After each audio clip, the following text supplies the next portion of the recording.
Hi everyone. I'm very conscious it's been quite a while since my last post. We've had a little bit of sickness in the house, and we've also had a birthday week, which was very exciting and all-consuming. So stepping back into this space of community and sharing, and in this week of the solstice, the building solstice energy, I felt like it was really fitting to speak and share about birth and death and the cycles of. It's our nature, it's our human condition, it's a beautiful and repeated reality that we are experiencing in each moment, the cycle of birth and death, of newness, of shedding, of releasing, allowing, and surrendering ourselves into the process of the ultimate process of change. So allowing ourselves to go into the places where certain death resides. And that doesn't mean, when I talk about birth and death, I'm speaking about literally and metaphorically. And so when I say certain death resides, I'm talking not only of the eventuality and the truth that we all return to our fullest expression, to our most expansive selves, to our infinite presence, to our oneness, but also the truth and the eventuality that there are cycles of birth and death in each moment, in each day. And within ourselves, we are constantly arriving to thresholds of change where we're being asked to, or sometimes not asked to. It doesn't feel like an invitation. Sometimes it feels like a good old shove over the threshold, over the finish line of a chapter. And sometimes it can feel like we're catapulted into the next phase or the next chapter or the next stage of our life, and sometimes quite unapologetically. Other times it can feel more like a choice point, like an intention. Either way, it's a remembrance of that which we've chosen to experience.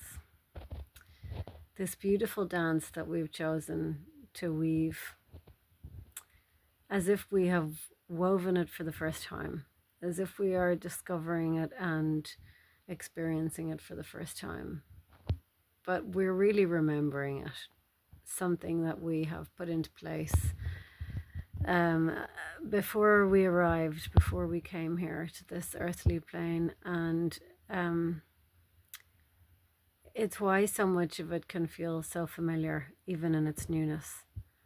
And it's why we feel as if we know the way at times, even though we're sure we don't.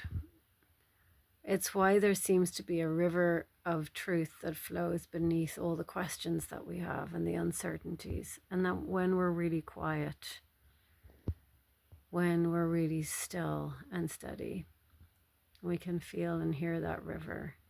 And we can remember the truth that this story was already woven into a tapestry. And sometimes it feels like we're pulling that tapestry apart. Sometimes it feels like we're coming undone. We're just remembering. We're remembering that we've already chosen this. And through the process of remembrance, some things have to come undone. Because there are lies that we've told ourselves. There are ways that we've come to behave, to act, to feel, to be. There are walls that we've built. There are limitations that we've crafted. There are beliefs that we have, which are built on nothing. They're built on fear and old pain, often inherited, sometimes carried through from past lifetimes, and crafted from a place of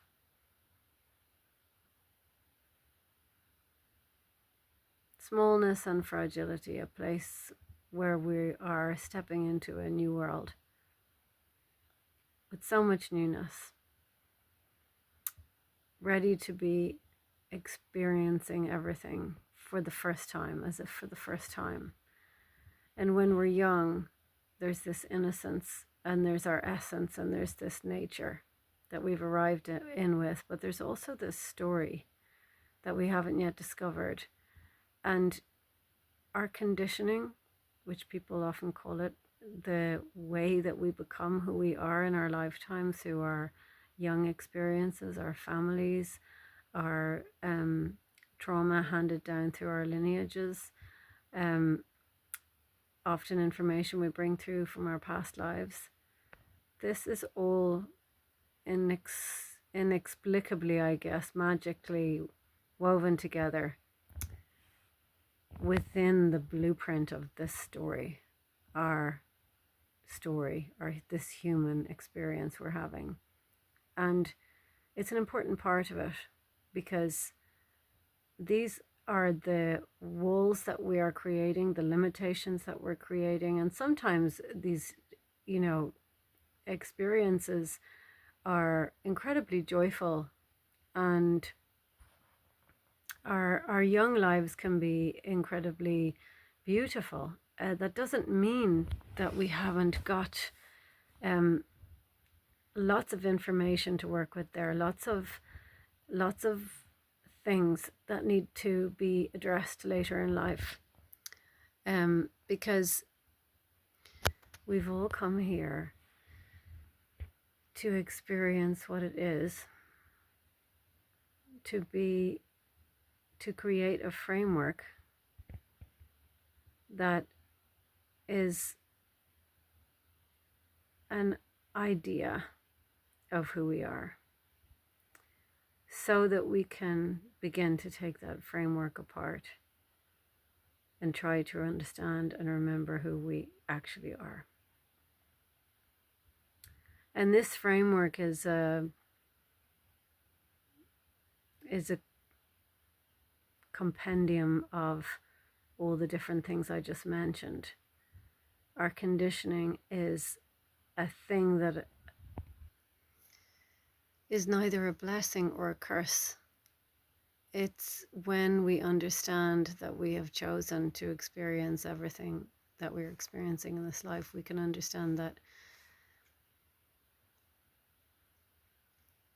we have chosen to experience the challenges. We have chosen to experience the difficulties, to encounter people and situations that are hard, to experience the loss of our soul selves at times in our lives that are too traumatic for us to process or be able to deal with. And so this results in moments of soul loss. We've chosen to experience these moments,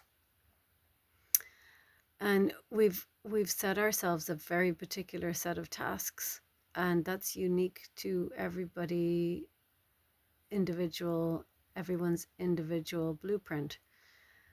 And so this allows us to step beyond the place, as Rumi would put it, of right or wrong.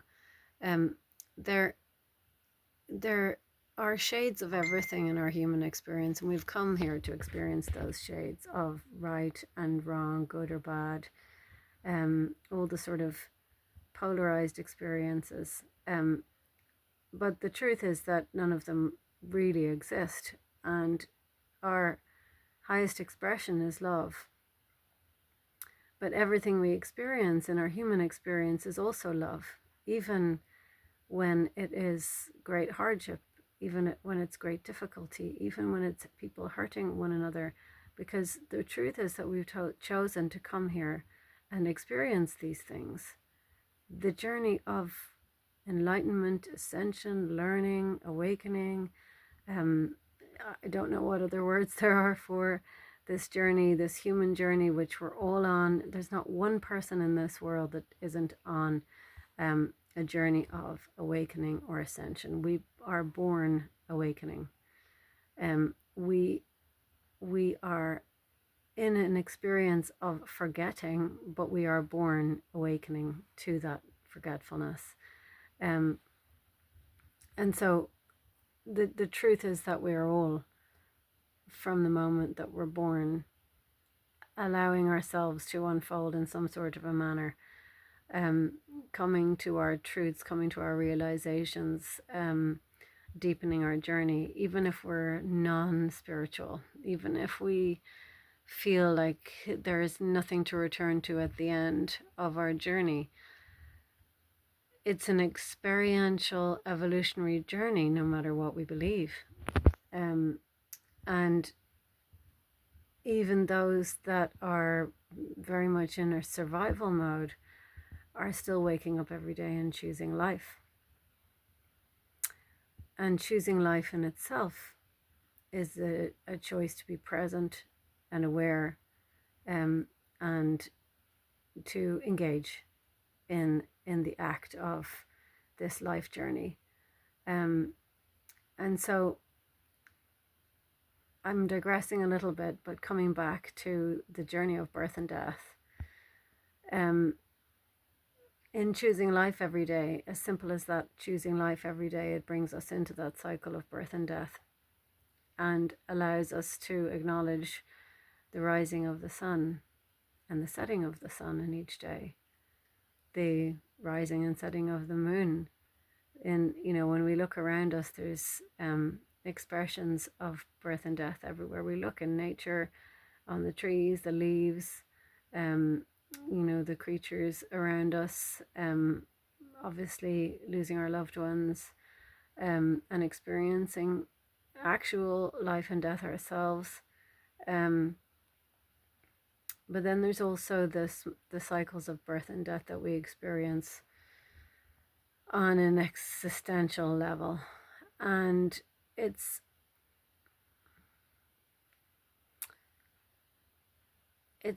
a particularly potent time for humanity at the moment, as we are collectively experiencing a rebirth. This energy has been building for the last year or more and will continue on. There is a great push through the collective birth canal as we move through with Mother Gaia, with Mother Earth, as one energy, as one being. We're all feeling this experience on some level, and how that manifests for each person is completely unique. And it may not be a very conscious journey. It may be something that is being endured, or it may be very conscious. It may be very, very tangible to some people.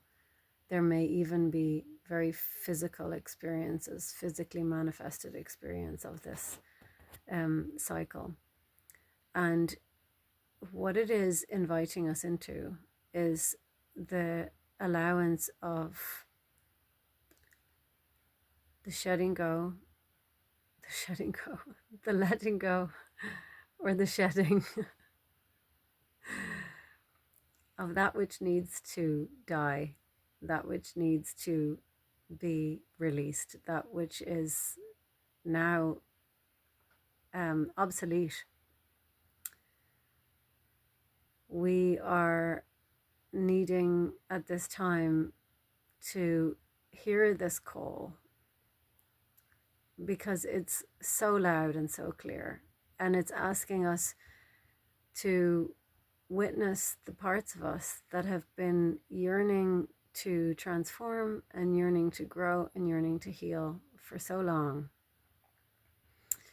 What it asks us to do, though, is to be present with ourselves, because that is how we welcome in this journey of rebirth, is we welcome the fullness of our experience. And it's as simple as that. That's the invitation, is allowing ourselves to be in our fullest presence, allowing ourselves to feel everything that we're feeling, and trusting that that is actually a compass for the journey. The felt sense is a compass for the journey. We were born with a compass. Our compass is our heart and our body.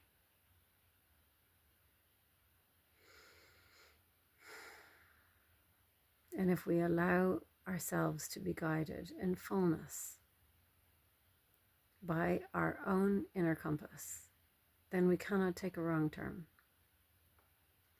And we can trust that we have the tools and we have the strength and we have the courage to be able to meet with whatever challenge or whatever difficulties may stand in our path, in terms of healing ourselves, in terms of witnessing ourselves, and in terms of this expansive growth that that is calling us in. But the journey of rebirth isn't easy. It can be incredibly hard, and it can ask so much of us in terms of resilience and to use the right word here, because it's not a survival in the sense of just enduring something, but there can be an aspect of it feeling like a survival. At the same time, we're building a strength and a power in ourselves that is not built when we're in a journey of just endurance. When we're just surviving something and getting through and doing our best, but not consciously working on the deeper levels to heal, then that's a very different experience. It's draining. The body is slowly becoming more and more unhealthy, feeling more and more dis-ease. Whereas on the journey of self-actualization, self-witnessing, being present with self, learning how to listen, learning how to embody, learning how to allow fluidity, flow, trusting in our emotions, trusting in our inner compass, then even though we can descend into shadowy caves, even though we can find ourselves in incredibly difficult journeys, we're allowing the stagnancy to move. We're allowing those pockets that we carry within our bodies and within our soul, we're allowing those to be acknowledged and witnessed, and we're allowing them to flow. And in that flow, there is movement and there is healing. And that really is all energy needs to do, is to move and take whatever shape it needs to take. And it's the restriction of the movement which causes ill health and all the difficulties that we experience with mental health, emotional health, just our overall well-being, our disconnection from ourselves. This is all caused by restrictions that we hold within ourselves, and mostly they feel or they seem beyond our control. And so there is absolutely no judgment, because we all restrict ourselves in many ways, because they are very, very carefully crafted mechanisms of safety. They keep us in a sense of safety. And so the difficulty is that when we really believe that something that we're doing, or some way that we're being or carrying ourselves, is keeping us safe, when we really believe that, and maybe we're not even consciously believing it, but on a deeper level we believe that, then we're very, very unlikely to change that or to let it go, unless something drastic happens. And unfortunately, that's often how the awakening process begins, because as humans, we like to stay in our comfort zones, and often we won't change until something drastic happens, until something is stripped away. And often that's losing a loved one or meeting with death ourselves in some sort of capacity. Or unfortunately, something very difficult like losing a child. There are so many ways that we can be called in to these moments of deep transformational difficulty. And although it's a beautiful invitation, because as many know, there is so much becoming, there is so much growth, there is so much richness in the darkness that we can descend into from these experiences. But we must learn how to forage in the darkness, how to gather. We must come to understand that the darkness is not how we perceive it in terms of light and dark, good and bad. The darkness is a place that we're often afraid of, but it doesn't mean that it's a place that's monstrous. It's a place that holds great treasures, and the light that's in the dark is quite astoundingly beautiful. It's unknown until it's discovered, and it's not discovered by many because there aren't many who choose to swim in their shadow nature, to dive in there and understand how to float and how to be in a place of pain, in a place of difficulty, in a place of great resistance, in a place which at times threatens to swallow us whole and not let go. But there is a beautiful poetry which arises to the self when this journey is allowed, when it's celebrated, and when it's supported. And what I want to offer is support for that journey, for the journey of the cycles of birth and death. And at this time, to offer support, not just from myself, but from all of us, because we are one collective energetic force. And we all reside in our truth, in our essence. We're all here in the fullness of ourselves, as well as in this individualized experience. And so even though it might not seem like it, we are in support of each other on this journey. And as one person chooses to dive into these places that seem so terrifying and so difficult and so tragic at times, and finds their way through and finds their mentors or guides or friends or partners or people who become their cheerleaders, who support their journey to find their treasures. And every time someone does this, they spread that beautiful experience just vibrationally. Even if they haven't spoken about it, speaking about it is profound and powerful, but even if they haven't spoken about it, this vibration carries through. It sweeps across our grid. It connects us all. It travels through the people that we meet with, through the people that we share with. It is a really powerful, and it acts like a key, unlocking others around us.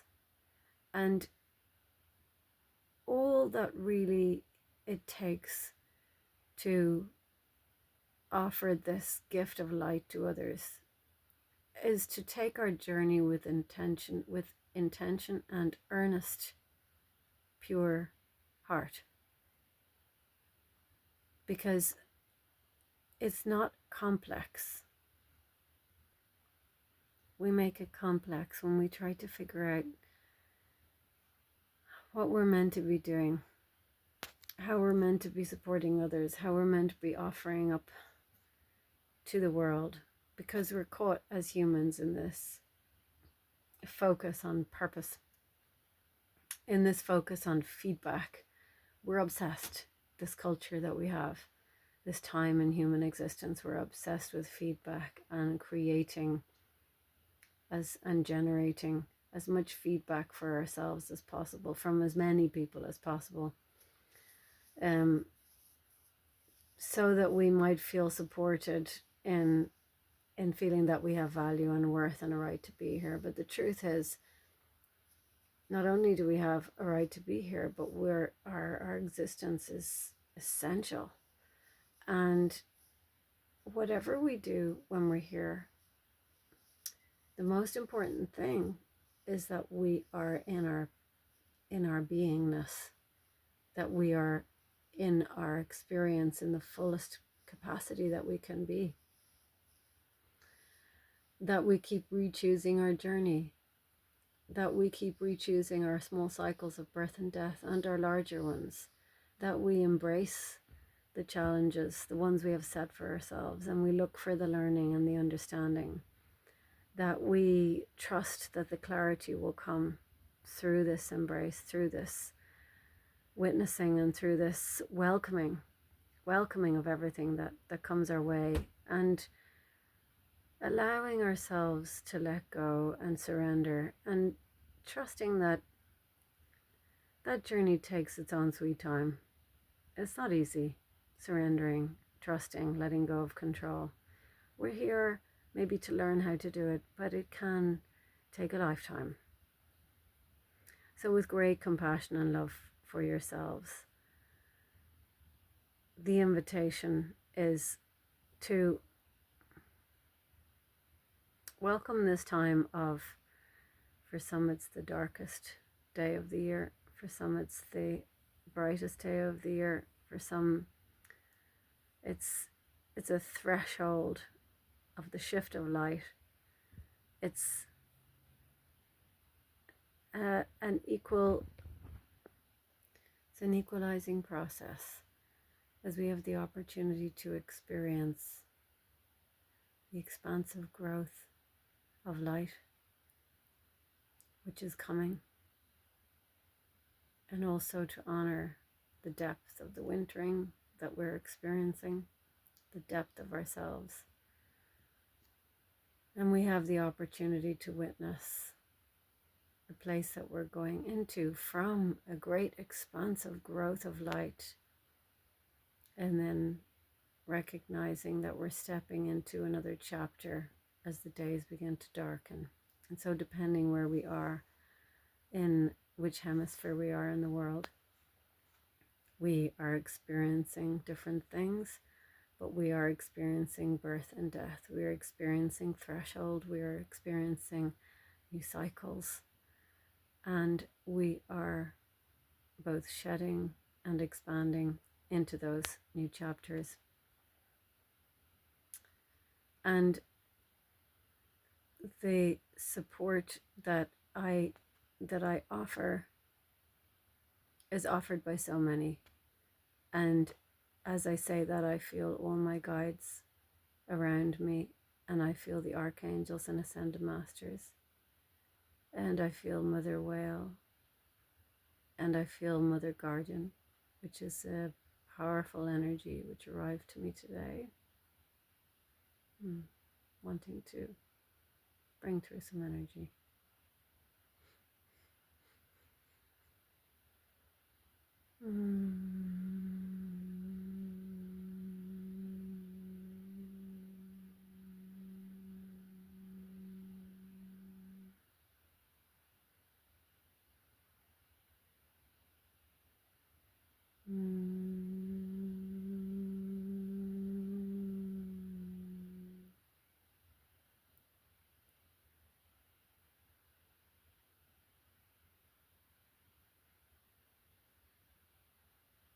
I am Mother Guardian.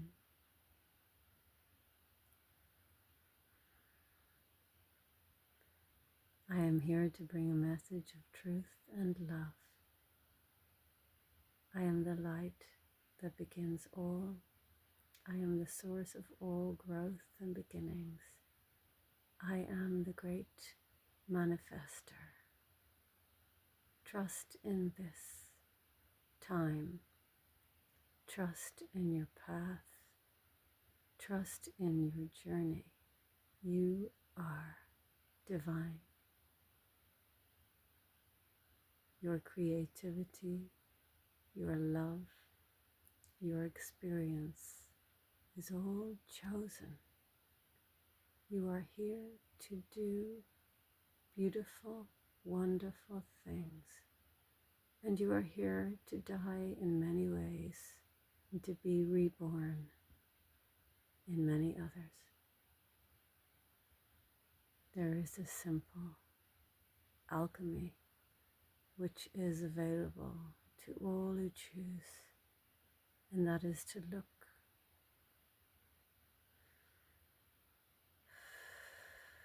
each storm in the eye and welcome it. Welcome it with grace and ease, and feel its potency, and know that all is well, and know that all is one. I bring you love and truth and grace. I am Mother Guardian, Mother of all.